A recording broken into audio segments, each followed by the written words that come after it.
تعالوا النهارده بقى اقول لكم على الخدمه الجديده اللي احنا قدمناها، خدمه الفحص الفني السناجنج للعقارات بتاعتكم لما نيجي نستلمها. قبل ما نستلم العقار من المطور بنروح نعمل خدمه سناجنج، ومع الاستاذ انس الخبير الفني اللي بنتعاقد معاه او بنتعامل معاه في خدمه فحص العقارات. خلينا نسمع منه. استاذ انس كلمنا كده، قول لنا الموضوع ماشي ازاي. خدمة الفحص الفني هي خدمة نحن بنقدمها إما مع أو نيابة عن العميل.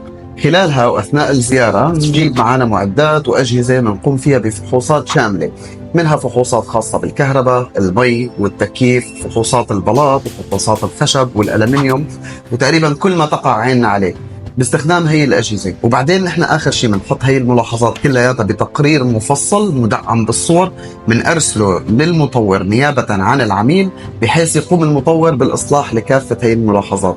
هاي الاستاذ انس، يعني احنا بعد ما بناخد التقرير ده بنبعته للمطور فيه كل التفاصيل بتاعه العمليه الفنيه والمشاكل والغلطات او العيوب اللي موجوده في العقار، وهو المطور بيصلحها تماما كلها 100%، صح؟ بالضبط. طيب سؤال، بعد ما بيصلحها احنا بعد كده بنرجع نشوفها تاني ونتاكد ان هي تم اصلاحها ولا لا؟ فعلا. وبالإضافة معاكم بالذات حيحصل العميل معنا على زيارة ثانية مجانية لحتى نعيد نحن إعادة فحص كامل الشقة ونتأكد إنه المطور صلح كل العيوب. هايل جدا. عملائنا الكرام، احنا ضفنا الخدمه الجديده ديت بحيث نبقى مميزين جدا معاكم. للعملاء المميزين بتوعنا شكرا، واشوفكم على خير. سلام.